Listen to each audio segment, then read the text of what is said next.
How we doing, nation? John here this afternoon, and I'm still drinking coffee. Please don't judge me, son. I wanted to take a few minutes and talk about Putin's speech from yesterday, his version of the State of the Union address, if you will. He spoke at length on Ukraine, why Russia's at war with Ukraine, what led up to this from their perspective. Okay, that's very important because there are two sides to every story. And I'm not taking his position. I'm not saying the man's absolutely right, but I do think it's important to listen to both sides of the story before you invest into a decision. And anyway, probably 5 minutes after the speech was over, mainstream media here in the United States and Australia and France and Great Britain, Canada, they were calling it propaganda, and they were putting their own spin on it like mainstream media does. So I want to go over the bullet points, explain his reasoning, Putin's reasoning, and whether or not I agree with these things, all right? Because there's some on here I do agree with and some I don't. So they announced that Russia is suspending its participation in the New START treaty. Why is this important? The New START treaty kind of it limited or capped out the amount of warheads, nukes that could be deployed at one time by the United States and by Russia.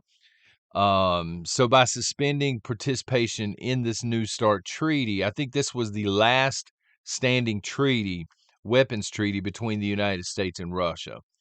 So now Russia is telling the world we're going to do with our nukes what we see fit. We're going to put them where we see fit. And this is kind of disturbing because they have more than anybody else. Russia actually has more warheads than all of the NATO countries, including America, put together.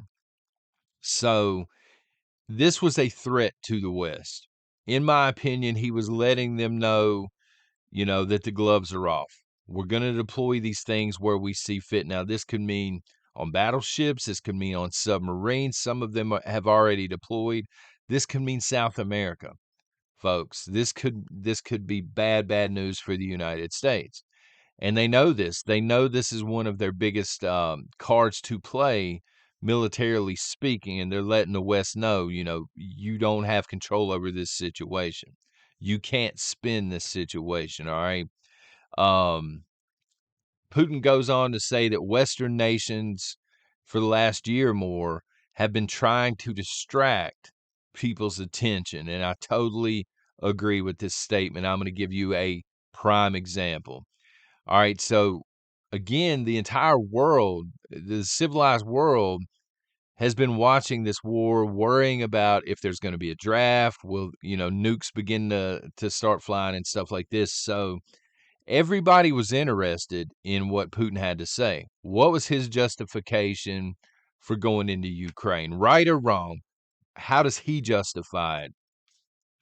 And on the day when he's scheduled to give this speech to the world and the world is watching, Joe Biden decides to randomly show up unannounced in Ukraine.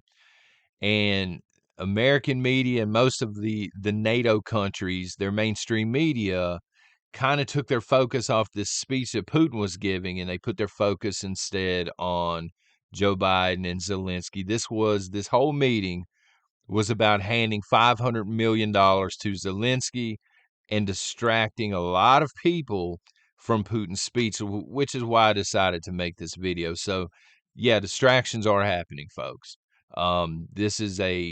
It's a wartime tactic, and it is happening here in the West. We're being distracted. We're being fed propaganda, as I'm sure the Russians are too. They're being fed propaganda. Ukrainians are being fed propaganda, and people outside looking in that are helping to support the war. We're all being lied to a degree. Putin goes on to say the West and Ukraine are directly responsible for this war. He says this is a natural response by Russia. The more that you send to Ukraine, the more we are going to respond with force. He's saying we're not going to back down. He said that they were ready to de-escalate the situation, and that's been the case for a while. but they laid out the terms of de-escalation. So, for example, they're asking for the same stuff they were asking to prior to this invasion. We don't want all of this NATO hardware and military buildup this close to our country. So we need to de-escalate that. And he was basically telling the people of Russia, if you stop sending, if the West stops sending military hardware and aid to Ukraine and asks NATO to back out of the situation, we'll begin to back out as well. But we're not going to just pull out of this. He's still calling it a special military operation. To an extent, I agree with this. I can see both sides of this. So Vladimir Putin did initiate. He did go in on Ukraine. This was a decision that he made. But I can also see his justification here because he was saying that Russia was running out of time. NATO was stacking so much hardware there in Ukraine that there was going to come a point in time when Russia could not stop the threat. And so they were preemptive about it, and they went in when they thought, the time was right. He says this is not a fight against the Ukrainian people, but rather the government of Ukraine. He addressed World War II. He said during the Second World War, it fell on the Soviet Union to get rid of Nazis, to eliminate that threat. And he's saying right now in Ukraine, that's the primary threat at a government level, that the government itself is being ran by that threat, and that the Russian people don't have anything against the Ukrainian people. I would disagree with this statement. I do think there's some of that in the government of Ukraine, but I think that the Ukrainian people are the ones suffering. And I disagree with this statement because Russia's been hitting infrastructure. They've been punishing the Ukrainian people. Now that's a tactic of war. I'm not saying it's a stupid tactic. It's a very smart tactic. It's been used time and again. But at the end of the day, the Ukrainian people are the ones suffering, not necessarily Zelensky and his gang of thugs. Um, Putin says people in the Donbass region have been oppressed for some time now, and they've been trying to fight for their own freedom. Some really bad stuff has been happening there. They've tried to eliminate certain religions, certain languages altogether.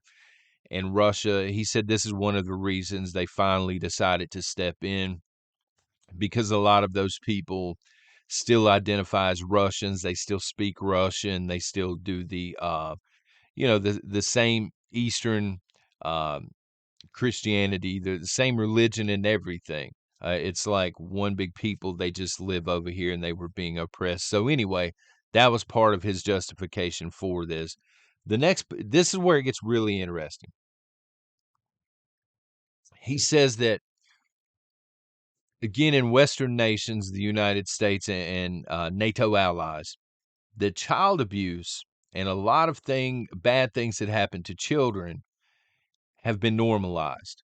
Um, he called it, and I quote, a corrupt Western values. He's talking about the dismantling of the family unit during this speech. He's saying that the focus has been taken off of that and it's been placed on corrupt Western values. And he says it will not ever be normalized in Russia. And he's saying this was another justification for going to war, because not only was NATO bringing its hardware and its soldiers and things and its flags and stuff and surrounding Russia essentially, but it's bringing those values in as well. And that was starting to maybe threaten the sovereignty of Russia and the core values of Russia. And he says, we're not going to deal with it. He goes on to say, we told NATO time and time again, we don't want this near our country. We don't want tanks lined up near our country. We don't want bases built right on our border. We don't want missiles right here pointed at our country. We need to de-escalate this. We don't want these corrupt Western values, in his words, near our country. And he goes on to say that NATO's response was that they doubled down and they added even more, a threatening posture. So they just sent in more tanks, more fighter planes, more missiles. They lined more missiles up, and his justification was Russia again was running out of time.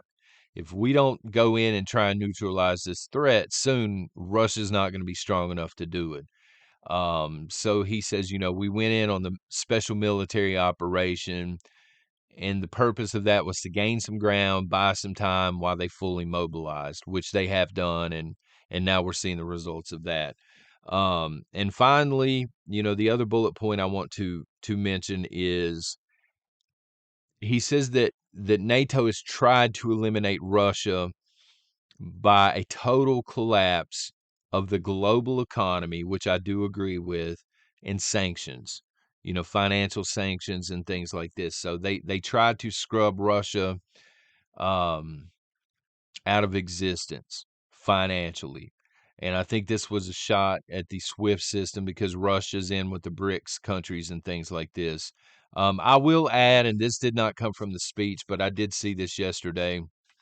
Someone in the Chinese government gave their own short response to this video, and they were saying that, and I'm paraphrasing on this, I don't have this written down, but they were saying that there are a lot of American-run laboratories in Ukraine. China said this out in the wide open, and they said they felt like they were being lied to about why these laboratories were being used because they were not supposed to be there for military purposes, but that NATO and the United States military was heavily involved in the day-to-day in these labs.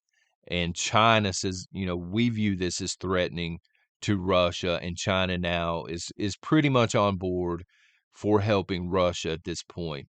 They see this coalition of countries going against Russia, and I think more than anything else, Putin's speech yesterday, yeah, it was to his people in the international community, but I really felt like he was speaking to the leaders of China, and he was trying to make a case for Russia because the way that he did this speech, and I'm sure he's got speech writers like everybody else, right? But the way the speech was crafted, it kind of appealed to the Chinese because this is what the Chinese fear. They don't want Western influence or corrupt Western values along their borders. They view that as threatening in China. They don't want missiles stacked on their borders in China. So Russia is appealing, I think, to China and saying, "Hey, this is why we went to war. We would love to have your help." And I think China's getting ready to do that.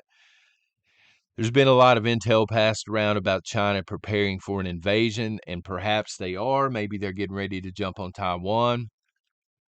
But maybe they're just mobilizing as a just-in-case scenario because if the United States and its allies have to go in against Russia boots on the ground, NATO versus Russia, um, China would then be in a position to go and help Russia, boots on the ground. So just something to think about, folks. Thanks for listening to the rant, and let me know what you think in the comments. What are your views on the stuff that Putin laid out? How much of it was propaganda? How much of it was accurate? Stuff like that. And I'll talk to y'all tomorrow morning. God bless.